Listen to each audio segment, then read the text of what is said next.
When everything is on the line, belief separates elite leaders from everyone else. I actually find pressure, I enjoy it. Board pressure, public scrutiny, career-defining moments. When the pressure becomes public, permanent, and personal, most leaders tighten up. That's where they crack. Usman Shuja has lived pressure across worlds most leaders never touch. He's one of the most accomplished players in U.S. cricket history, where performance is public and failure is unforgiving. And today, he's the CEO over at Bluebeam, a platform used by 99% of top U.S. contractors and 4 million professionals worldwide. Pressure is a privilege. That means you're important. What you're doing matters. That belief wasn't learned in a boardroom. It was forged in one of the most hostile environments imaginable. An away game with 20,000 people cheering against him. When we ended up winning the game, the crowd was so hostile that there were riots. In this episode, you'll discover how elite leaders mentally reframe pressure before it breaks them, what to rely on when fear, emotion, and chaos all hit at once, and how top performers build discipline that actually holds under extreme stakes. This is the belief that keeps elite leaders steady and focused when most leaders crack. It's time to lead the team. On the days when the board is pushing back and the tech may be failing and the pressure is on at a scale of 10, which of those past versions of yourself do you lean on to survive today? I rely quite a bit on my sports background as well to do so. I've always believed that I'll make this quote more gender neutral. It's big boys or big girls make big plays in big games, and that's been the guiding principle. Is you got to perform under pressure and not crack under pressure to prove yourself. So I actually find pressure to I enjoy it, and the fact that it allows me to showcase that I can do or that the business can do better. So that's something that I've learned through sports, that pressure is a privilege. It's not pressure itself. That means you're important. What you're doing matters. And I take that as a privilege. And that definitely comes from a place of sports and enjoying being, taking on situations that will help you win the games or the championships. Oh, man. I love that quote, pressure is a privilege. I believe, because we love tennis in our household, when players are like leaving the U.S. or like going onto the court of the U.S. Open, there's like that quote there, that reminder, because when you look at it as a privilege, it's like almost something like to embrace and look forward to and even expect, then run away from. What do you do to remind yourself of that in these big moments? Look, I think being able to appreciate that the situation you are in, a lot of people would love to be in that situation, and being grateful about that, right? Waking up every day and saying, okay, this is a job I love. This is a mission I enjoy. And I'm passionate about helping my customers and my team members be better is definitely a privilege. So you have to internalize that. And even when I played cricket, I knew it's a short-lived career. Even if I played for 10 years, it's finite time frame. And you're not going to be the CEO or an athlete or whatever position you are in for the rest of your life. So you have to be grateful. That's how I've been thinking about every job, every opportunity I get. There are frustrating days. I'm not going to deny those, but generally I've enjoyed and being grateful for every role I've had, even the smaller roles as I was growing in my career. Let me jump in here for the listeners. Y'all, if you're not getting what Usman's telling about cricket, he is the Nolan Ryan of U.S. cricket. Like, if you don't understand, like, this is like Nolan Ryan being one of the most legendary pitchers, of all time. That's you in cricket.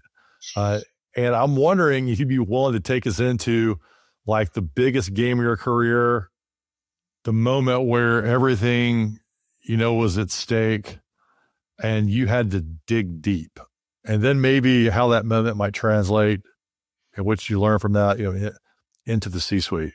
there's one game that stands out very clearly. This was in Nepal, Kathmandu, Nepal. We were playing Nepal for the promotion games. If we win, we get promoted. If we lose, we get demoted, or we stay in the same division. So that Wow. So the stakes were high.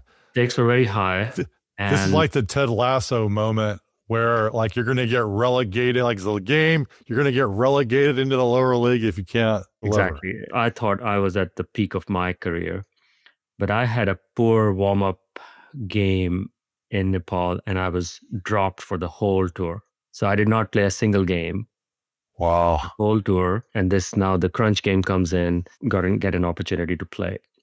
So there was a lot of personal emotions as well. I have believed I was at the top of my game, and whether it was fair or unfair. So I felt very angry Hmm. that I had not been given a chance. The second was there was a bit I wanted to show that I was at the top of the game. But on top of that, the third thing that happened, which we as an amateur or semi-professional cricket players had not seen, 20,000 people showed up to watch the game. So cricket in Nepal is a pretty big deal. So Yeah, and you're the away team. The good news is 20,000 people came to watch. The bad news is they were all cheering against you. They're super hostile. So to give you a sense of pressure's a privilege. Yeah, and the interesting thing there was when we ended up winning the game. So I'll give the punchline first. The crowd was so hostile that they started. There were riots, and they started throwing, and U.S. embassy had to come in and all that. Right. So the crowd was very hostile. We had never seen 20,000 people watching the game. And then personally, a lot of personal emotions going on for me being dropped and now given a chance. And then the game was super critical. So all those things coming together made it and being an away team made it a good setup for the showdown. So going back to the pressure situation, you have to trust your training. I believed at that time that I was at the top of my game. And I trained. I could have easily thought of, hey, this is a really one opportunity that I've got in this competition to play. I could have taken a lot of pressure, but instead I believed in my training and I said, okay, this is what I did. I believe I'm doing well and I'm in the right zone. So let me just repeat it. And that's what I did. And I thought that was one of my best performances, especially under pressure. But that event stands out for me. Hey there, this is Ben. If this conversation is resonating with you, it's probably because you're leading under pressure too. If you want more conversations just like this with real leaders, real stakes, and real belief, hit subscribe now. And if you know someone who's carrying a lot right now, share this episode with them. Yes. And you took down Nepal. Congratulations. Yeah, I love that story. And it does go to show, I like that idea of trusting your training. It's so easy to forget that, especially the higher you go when the stakes are high. And that's why you see, athletes get tight in those big moments because like there's so much at stake. You see it happen literally in every single sport. And it's so great to have that train, like I trust my training. I have prepared. And I suspect it allows you to maybe more relax in the moment, even though you're on edge to perform. There's a certain relaxation that comes with that. One is that comes up for me in listening. Okay, now you sort of unlocked this level of athletic performance. And y'all, if you don't believe me, go look at ESPN and look up his name. You'll see him doing his thing. But now you've got thousands of people, and in a very fast growing company, what are you doing with them, communicating with them to sort of share this insight in a way that they can apply it? Because a lot of them maybe aren't performing athletic endeavors at this level. Maybe never have. How are you going to get that performance from them? I take a lot of my leadership and management principles from sports, and I think the same analogy, same principles apply. One of the things when I joined Bluebeam, I believe Bluebeam is an exceptional business. It was doing fantastically well. It was performing really well as well. But my challenge to the team was, how do we move from the minor leagues to the major leagues, from being a niche software to be an industry leader? And that by itself was quite powerful. Obviously, you have to put the roadmap, just like any sports team. If you want to win the Super Bowl or a competition, you have to do little things to get to the championship. I think that's exactly the same. Obviously, the plan looks very different in a software company, but what do the customers want? And translating back to little things, uh, we have to break it down for an individual to be able to understand that. So a lot of work goes into breaking. Yes, it's an inspiring vision or a dream, but then breaking it down. I see it's being no different from winning a championship, because that's the dream or that's the vision. But then doing things daily, in the gym, on the tracks, in the field, in the preparation rooms to eventually get there. So I'm a big believer in how you do small things is how you do everything, um, and that's something that translates really well. And I push the team to do things, small things, really well, and that will eventually translate into big things. Yeah, I love that. It really ties back into preparation, because you could have taken that question any direction about, hey, playing on the field, doing this during the game, and you went right back to preparation. Well, how do you get your team ready? How do you get them to play at elite levels? Well, it's all the preparation. Yeah. Trust your preparation and being in the planning and then casting the vision. One of the interesting stories that we ran across, and taking this in a slightly different direction, is that you cited seeing a moment that I think this was a big moment when IBM's Deep Blue beat Kasparov. And you cite that. I'm curious, like you cite that moment specifically as a pivotal memory. How old were you at the time? How did you process that? And what do you think that moment triggered for you in terms of possibilities? To me, I still vividly remember that I was walking out of my room into the living room and I saw the news on TV. I believe I was in my late teens, 16, 17, something like that. The news was just, I stopped when I watched and I was so excited. And that's where my love for artificial intelligence started. And that day until now, I am embracing AGI. I know it's going to come, and yeah, something that and describe what happened in that chess match that day for everybody. So IBM Deep Blue beat the world's master chess player Gary Kasparov. I believe he beat him 5 out of 6 times, and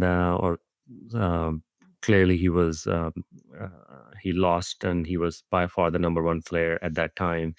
So that, to be able to create a sliver of human intelligence through artificially was quite exciting to watch. And it made my head spin in a way. What else can computers do that can create human intelligence? And obviously I was too young. And by the way, I had very little interest in computer science at that time. So I could not. Probably playing cricket. Yes, exactly. I was playing cricket. And maybe if this was not connected to sports, I might have not really, it might have not caught my attention.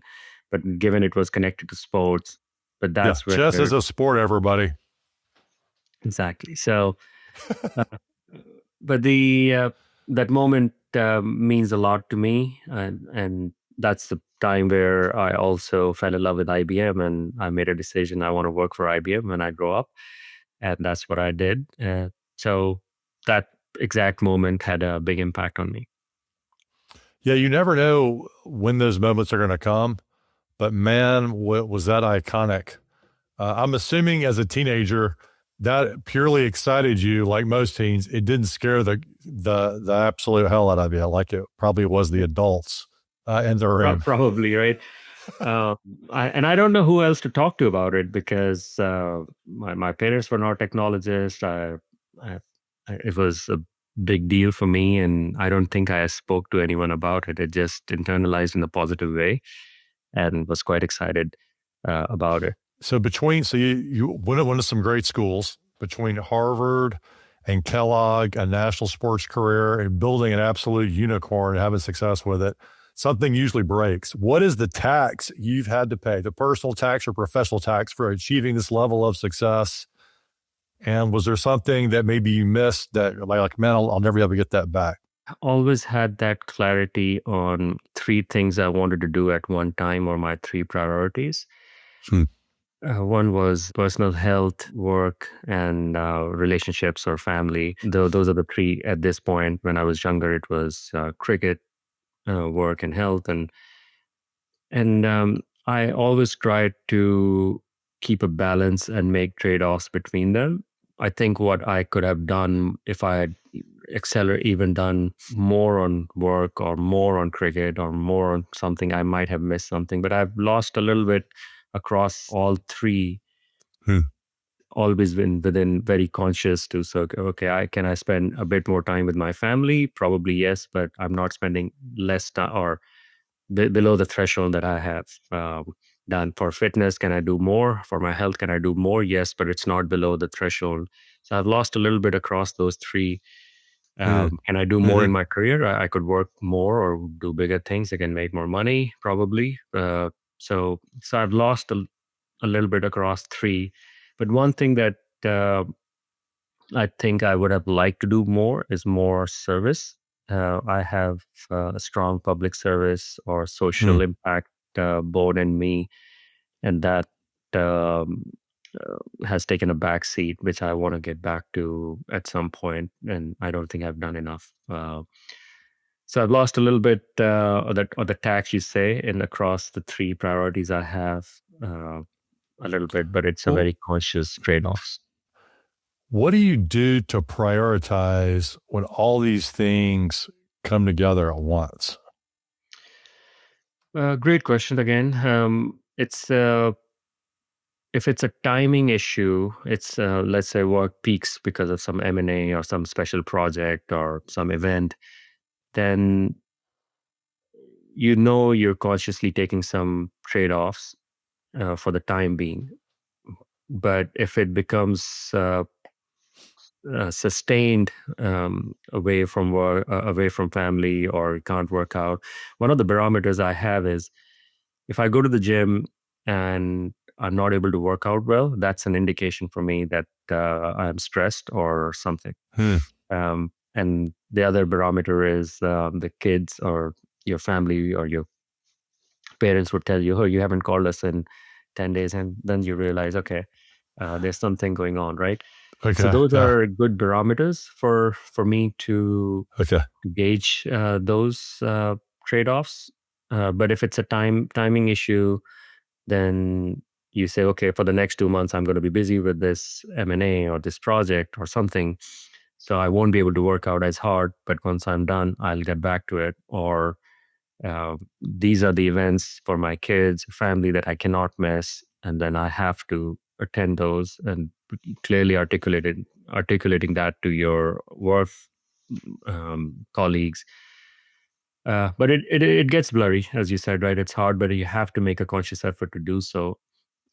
Not that I'm doing a perfect job but on this, but having that clarity on what the thresholds are, and having some indicators that tell you that, hey, you're going too far in one or the other direction, helps a little bit. Yeah, I like that so much. And you really I liked where you started with that. You say, hey, look, it's about trade offs. And a lot of times leaders just try to do everything heads down, trying to go everywhere at one time without acknowledging you have to make trade offs. Otherwise, you try to do everything at once and you don't do anything well. And so by spending time here and there and really consciously designing that, can help you have more success there. And I thought it was interesting. You didn't say, hey, Ben, I set up guardrails for all these different things I'm trying to prioritize. I'm looking for indicators when things are going, sort of going awry. And I think that's a great way to really pay attention to who's calling, who's not calling. How are you feeling in the gym? And I think people really, like they maybe have their workout scheduled and they go do the workout, but maybe they're not really paying attention to how it's going. And maybe instead of just being so dedicated with doing the workout, if you don't get a good workout in, maybe that's an indicator that you just spend a little more time resting first and prioritizing something else first. So when you come back, you can get more bang for your buck. I mean, I've worked out for an hour and not gotten as good a workout as I had in 20 minutes when I was really on fire. Really doing a good job. Yeah. So it's with the quality time there too. Thinking about your background, y'all, and there's so many different ways to look at his background. You had so much success. So in the early days, my impression is your success came from moving fast, breaking things, learning, scaling extremely quickly, and making it happen. And some people would call that persona like the pirate, right? Like the old Steve Jobs days where he was like, he had to erected the pirate flag, right? And they were trying to come up with something really special. Yeah. Like the Skunk Works model and all that. And now you're in a completely different place where you're, running a big company. You got this board, you've got, all these things, and you're sort of in this admiral persona where you're leading this big ship. From your perspective, like, what are the voices in your head? Like, you still more of that pirate vibe? Like, I bet you can't ever really shut that out entirely, right? Or you've got that, but you got this other bigger situation ship that you're driving. What do you do to silence sort of the pirate thoughts when they come in, or change your direction here? Because I think a lot of leaders would say you're either one kind of leader or you're this other kind of leader. You seem to be doing both very well. And I'm really drawing out the question here, but what I'm trying to just say is that how are you doing to lead in both worlds with such success? When nobody has asked me that question before, so it's a very insightful question and a personal internal conflict that I deal with quite often. So kudos to you for picking that up and well, thank you very much. That's why I get paid the big bucks. So having said that, I think that's 3 years ago, 4 years ago, I took some time off to go back to school to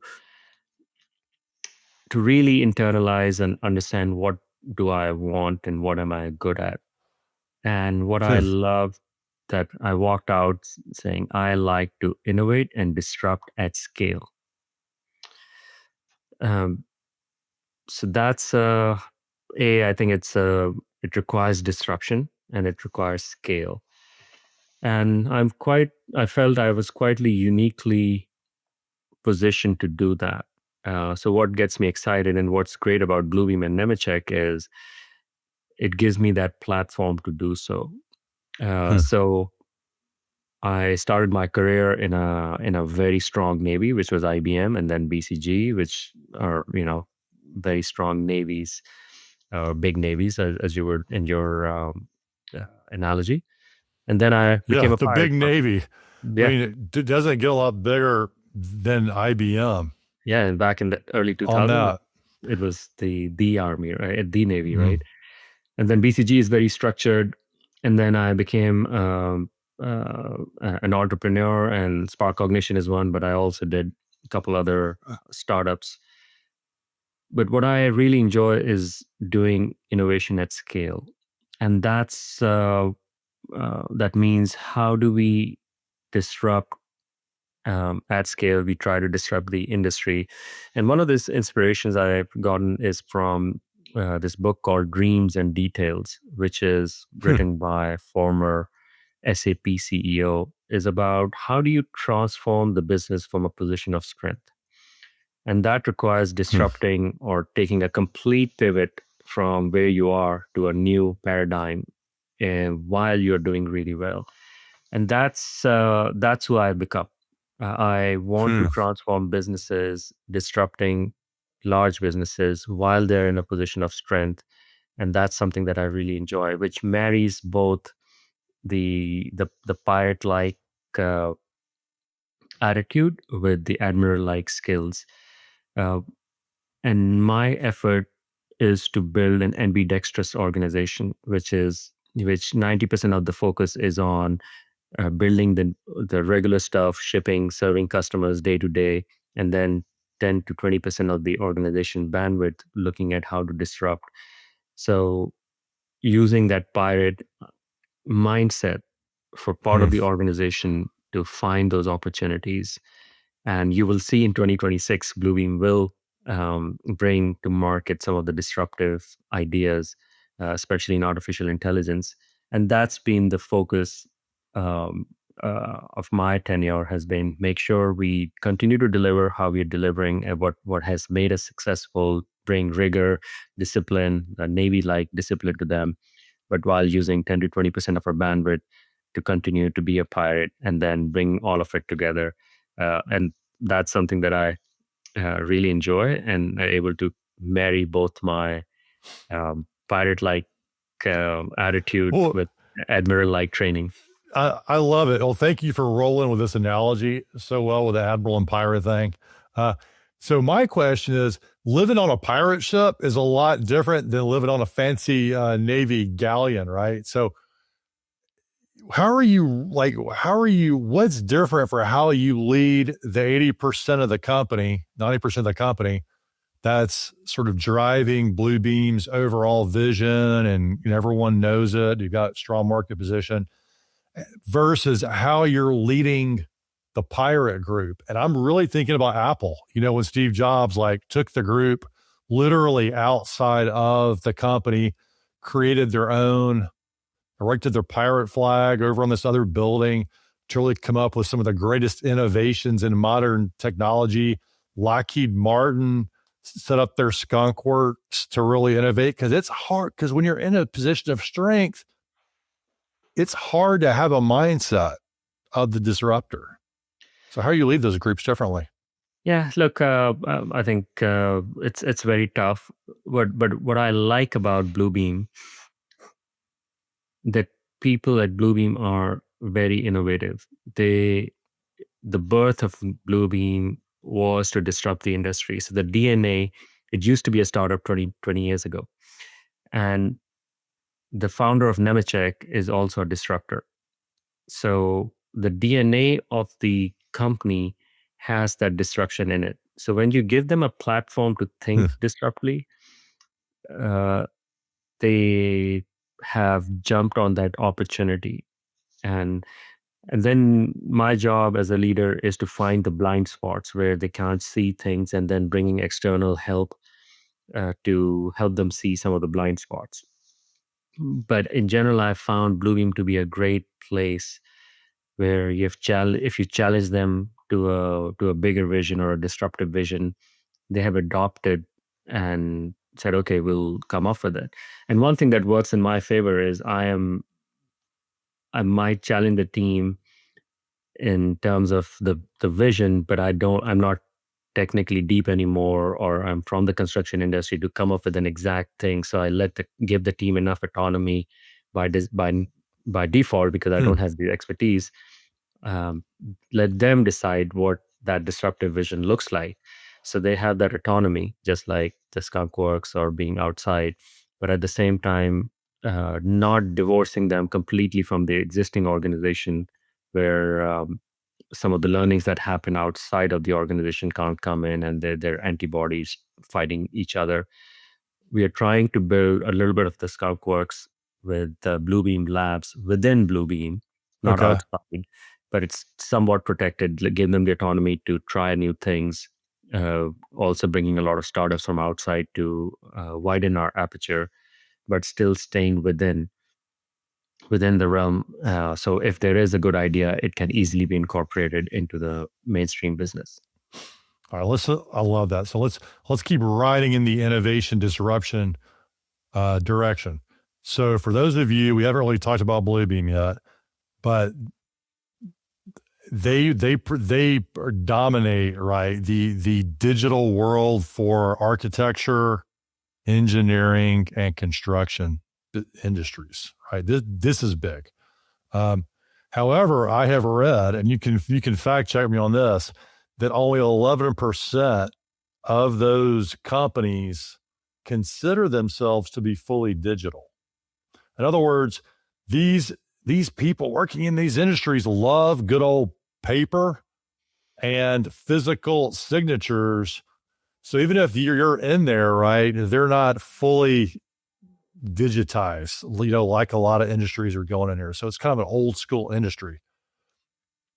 So how are you thinking about, working with your people? Because like one, you want to sell into these companies as most CEOs would, right, to grow your footprint. But if they don't buy in on digital wholeheartedly, you're just going to sort of you go up against this brick wall of belief that AI is dangerous. AI is not going to help us. It's going to replace my job. Like it's not just a proof of your product. You're up against a belief system in a lot of these ways. So how are you going about as a leader, talking to your teams about this and helping them work on belief systems, not just sales processes? Uh, as I mentioned, right, when Bluebeam came into existence, we were disrupting digital or the paper workflows and how paper was done. And fast forward 23 years, we have eliminated enough paper from the industry to cover Atlantic 5 times over. And so, Okay. Yes, that's perspective. while the digitization is still not to the level where it is in financial services or healthcare, digitization has taken off significantly thanks to Bluebeam and many other digital products as well. But one of the things that made Bluebeam successful is a user centric innovation and philosophy. So we took the industry with us. And Huh. it was not, hey, this is a great idea and adopt it or leave it. We were innovating at scale, at speed, with the community, with the industry. Hmm. And this philosophy, meet the customers where they are and take them into the future, has served us really well.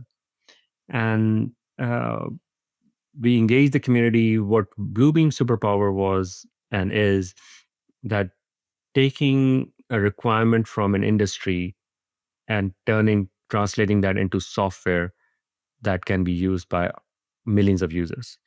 So customers would say, hey, what about this feature? I can't do X or I can't do Y. And then say, okay, in software, if you did this. And that principle doesn't change with AI.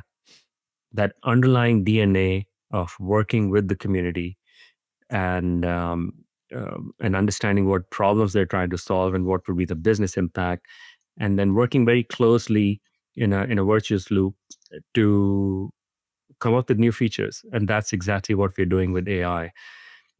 What we have become as a DNA, what I call dual athlete. So we are not just AI or digital experts. We Hmm. understand construction fairly well as well. So we play both sports of construction and design, as well as AI and tech. And being able to do both allows us to have more credibility with our users to take them into the future. So completely agree. This is not just a sales process. By the way, Bluebeam 10 years ago had a philosophy. We didn't believe in sales. We had no sales team. And the idea was we Huh. want to work with the community, work uh, with the users to build a product that sells itself. And that Wow. Okay. philosophy has worked really well. And I think it's not going to be any different for AI as well. We're going to build something with the community, with the users that they want to use and they would like to use. Yes, obviously, we can't get 100% of the users to get behind something. That's never going to happen. But if we can work with the majority of them to adopt AI, that would be a big win. Yeah, I like that. You're like, yeah, you think the value of our companies are software, but it's really how our people stand at the intersection of the technology and the industry. And it's almost like you're like the translators between construction and tech. If Making that all Ben, happen. if you asked our founding member Don Jacob, who's now the chief innovation officer, he would say Bluebeam is a Rosetta Stone. A It's a translate. Rosetta Stone. I that's yeah. Which of those people who were like, what is a Rosetta Stone? Right? It's the ultimate language It's the oldest language translator tablets ever found. Right? That translated languages up around the world. And if you're the Rosetta Stone between those three, I mean, that's a really important value add. I love that. Now I've read that Bluebeam is saving people like 500 to 1,000 hours of work time or something like that, or like through their process improvements. And the twist on this is when you use your systems in AI to save them all this time, are they just filling it? Is your expectation they're going to fill this with just more work? Are they going to take off on Fridays? I mean, that's a lot of time. And I'm curious from your perspective and your as a CEO with AI, is AI just letting us do more work? Or is there something almost like a higher human calling to what all can happen for us here? It's a very deep question. It is all of the above, right? Um, I, I think there are so many, especially in construction, there are so many low hanging fruit, so many manual things that shouldn't be done by human beings today. It takes a lot of time to do simple paperwork so that they can submit little things and correct errors. And the goal of AI for us is to solve for those problems and alleviate the pain points for existing um, user base. So that gives them some extra time. And they can focus more on things that require more higher power skills and capabilities. Look, there's a massive shortage of skilled labor in construction, and that is hindering our Mm, customers to do more right on. projects more effectively. Yep. So, so I don't think people would be able to take Fridays off yet. Uh, so I think that allows them to do the quality of the work goes up. The companies will be able to make more money and bid on more projects and have better outcomes. So that's goal number one. Goal number two is to be able to make a junior craftsman or woman to perform at a much higher level. AI will allow us to do so. So it will accelerate the capabilities, and that will also give us fewer mistakes, more effectiveness. It's not just about extra hours. So that's another one. Eventually, when AI becomes so powerful that it does free up enough time, I think that's a question that um, we all have to think about is what would be the role of human beings in the society? Do we have a higher calling? Uh, do we do something different? I think we are ways away from that type of a society. Mm, In my opinion, that's probably not in our lifetimes. Probably not even in our kids' lifetime. While AI is very powerful today, it's pretty nascent still. And while we are hopeful for step changes in AI to get us to more powerful capabilities, there's still a long way to go before that happens. But then I think, to your point, I think that those questions that governments and as a society, we have to think about how the human role changes. But mm, the good news is that society and civilizations have seen that when industrial revolution happened, we had to go through similar changes and philosophical challenges. So I'm pretty optimistic that as a society we'll come on top of it. But that will be challenging, and we'll have to rethink the way we do things today. We're almost out of time here. I've got a few rapid fires for you. Sure. What's the one truth about leadership that you've learned that you think many people would disagree with you on? I don't know if people would disagree, but I think the toughest thing is not just inspiring people, but it's also disappointing them. Hmm.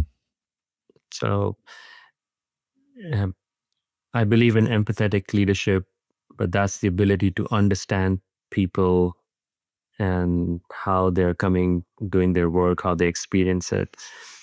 And sometimes hard decisions are made. And if you have too much empathy, it's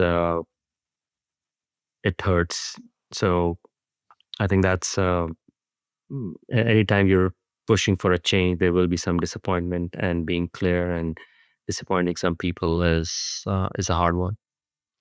If 10-year-old Usman saw you today, what do you think he'd be most proud of? And what do you think he might be a little bit disappointed by? Uh, I think about that question a lot. So a 10-year-old and an 80-year-old of myself. So I think Uh, about that question quite a bit. yeah. Uh, I Hmm. think two things that I would be very proud of as a 10-year-old. I always had an ambition to get the best education I can, and I think I have achieved that um, to the best of my ability. And the second is I had belief as a kid. I don't know why, but there were only two ways to contribute to society. One was through technology and R&D, and the second was through sports. Hmm. And the fact that I'm still in technology and innovation is is definitely something that a 10-year-old would be of myself would be quite happy with. Uh, Something that I would be disappointed or partly disappointed. Uh, I would have liked to play cricket for at a even more higher level, as U.S. cricket was not in the major leagues. So that's one, and the second is, as I mentioned, I'm late for service and social impact. Something I uh, would want to do. Uh, so those would be slight disappointments, but I think education and tech and innovation would be something I'm Hmm. proud of. Man, your self-awareness is strong, my friend. And I feel like your ability to look at yourself as a leader is vital, right? Being able to put that mirror up to yourself and help you grow. And it sounds like it has propelled you through quite a growth journey. And I cannot wait to see what's next for you as well as your team, man. Over at Bluebeam. Thanks for joining us on Lead the Team, Usman. And thank you. I'm grateful that I have a great team that's supporting me, and it's been a great journey and great talking to you as well. So thank you for the opportunity. I look forward to our future interactions.